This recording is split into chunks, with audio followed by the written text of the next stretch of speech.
Hey, are you getting bored studying Japanese with a textbook? Do you want to improve your Japanese as quickly as possible without a teacher?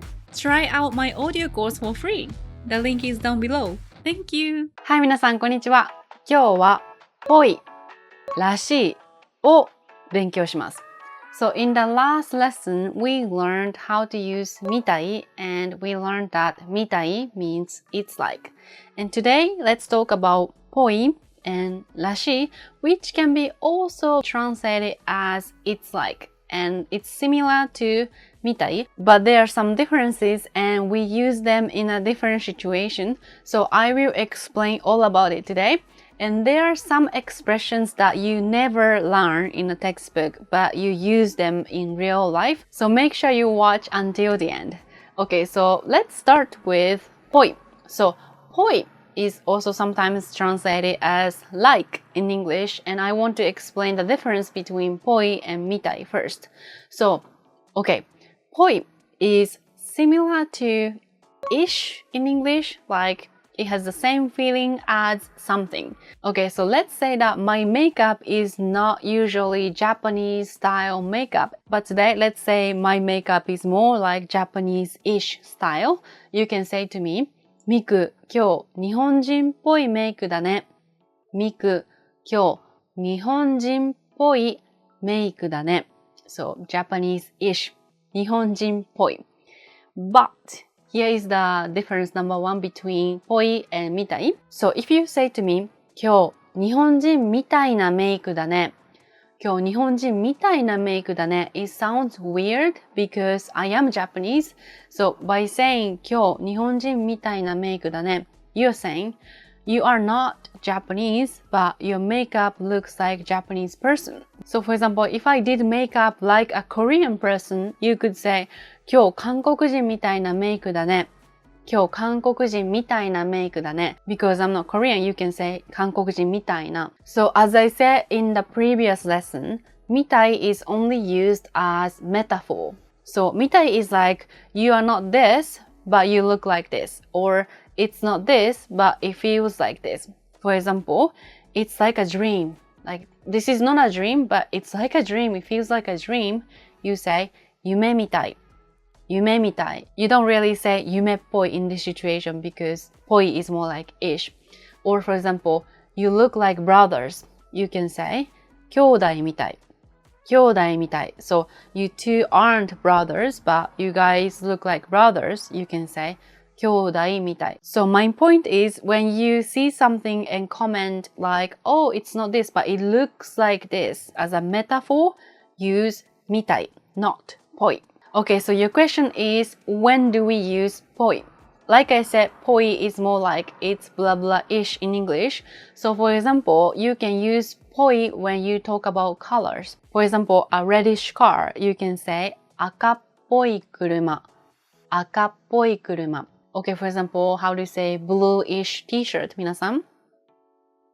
It's 青っぽい T シャツ. Like for example, when you are describing a person, you can say, for example, he was wearing a bluish t-shirt. You can say, 青っぽい T シャツを着てた. 青っぽい T シャツを着てた. And you can also use seasons with ぽい. Like, 秋っぽい服装. 秋っぽい服装. Or, for example, 夏っぽいことがしたい. 夏っぽいことがしたい. 夏っぽいことがしたい is like I want to do something summer-like, like BBQ or going to a beach, etc. So again, ぽい has a nuance of similar to this. So for example, native-like Japanese, you can say ネイティブっぽい日本語. ネイティブっぽい日本語. Like for example, you can say ネイティブっぽい日本語が話せるようになりたい. ネイティブっぽい日本語が話せるようになりたい. Or for example, I can say, if you say this, you sound native-like. I can say, これを言うとネイティブっぽく聞こえる.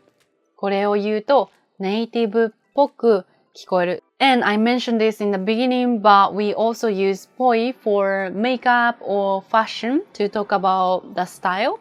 Like for example, 韓国人っぽいメイク. 韓国人っぽいメイク. 日本人っぽい fashion. We can also use nationality like this. Okay, the difference between mitai and poi number 2 is that poi can have negative meaning depending on the word you are using with. For example, if you say 子供みたいな人、子供みたいな人, it means someone childlike, and it's considered to be a neutral thing or positive thing for some people. It sounds like speaker finds it cute that the person is like kid, like pure kid. For example, she is pure like kid. You can say 子供みたいに純粋。子供みたいに純粋。純粋 means pure, and it's neutral. But if you say 子供っぽい、子供っぽい, it means childish, immature. So it has a negative connotation to it. But as I said, poi can have negative nuance to it depending on the word. So it's not like if you say poi, it's always negative. No. For example, the word mature is 大人っぽい。大人っぽい and it has a positive nuance to it. Like まだ15歳なのに大人っぽい。まだ15歳なのに大人っぽい and this sounds positive. So it really depends on the word whether it's negative or not. And it's not like you can use poi with all the words. So my recommendation with this poi is to learn together with the word as a set phrase. So I'm going to list words that can have negative nuance when it goes with poi. 子供っぽい、子供っぽい、嘘っぽい、嘘っぽい、fishy or sounds like a lie. 安っぽい、安っぽい. It looks cheap and it's negative. Like you bought something and looks kind of cheap. You can say これ安っぽい、安っぽい. Okay, next usage. We also use ぽい when something contains a big amount of something. So for example, when something is watery, it contains a lot of water. You can say 水っぽい、水っぽい. For example, this curry is watery. You can say このカレーは水っぽい。このカレーは水っぽい. And when you say 水っぽい, most of the time it's something negative. Like it doesn't taste good, it has too much water. Or do you know how to say it's greasy, 皆さん? It contains too much oil. It's 油っぽい. 油っぽい. So 油 means oil. So 油っぽい. Like for example, この料理は油っぽくて美味しくない. Or you can also say 油っぽい食べ物が好き. 油っぽい食べ物が好き. And again, it's not like you can use poi with every word. So it's pretty much these two when it comes to this usage. So just memorize 水っぽい and 油っぽい. Poi is also used to express a tendency of someone's personality. It usually is used to express negative tendency of someone's personality. For example, short-tempered, you can say 怒りっぽい。怒りっぽい. So a short-tempered person, 怒りっぽい人。怒りっぽい人. So the must form to get mad is 怒ります。怒ります. And what you do is to drop ます and add ぽい。怒りっぽい。怒りっぽい. Okay, so you need must form and drop ます and add ぽい. Okay, and when you want to say forgetful, you can also use this ぽい. Do you know the must form of to forget, 皆さん? It's 忘れます。忘れます。So how do you say Miku is forgetful? It's Miku は忘れっぽい。Miku は忘れっぽい. Or for example, how do you think you can call someone who gets tired of something easily or someone who loses interest quickly? 皆さん。Do you know how to say to get bored, 皆さん? In must form? It's 飽きます。飽きます。So if you want to say I got bored or I got tired of it, you can say 飽きた。飽きた。Anyway, 飽きます is to get bored. So how do you think you can say I get bored quickly? I have that tendency. It's 飽きっぽい。飽きっぽい. So 飽きっぽい人 is someone who gets tired of something quickly or who lose interest quickly. Again, it's not like you can use ぽい with every word, so just memorize these three. These three are enough. 怒りっぽい、忘れっぽい, and 飽きっぽい.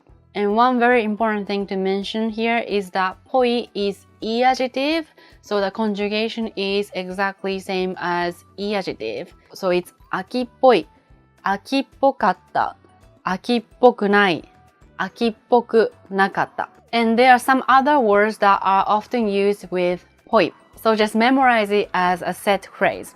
It's 風邪っぽい、風邪っぽい and 熱っぽい、熱っぽい。So when you feel like you got a cold, you can say 風邪っぽい、風邪っぽい。Okay, next. Let's move on to らしい。So らしい has a meaning of it's so blah blah or it's typical of blah blah in English. So if you want to say it's so Miku or that's typical of Miku, you can say ミクらしいね、ミクらしいね。You would usually add ね for this expression because you want the other person to agree with you. And らしい has a meaning of it's typical, ideal something. So for example, it's spring and it's warm outside and cherry blossoms are blooming and you want to say it's a typical spring day. You can say 春らしい日、春らしい日。And very important thing to mention here is that when you use らしい with a noun like みくらしい or 春らしい日, it has a nuance that it's typical ideal noun. So you can say 春らしい日 because it's an ideal typical spring. But for example, it's hot and you are sweating like a pig.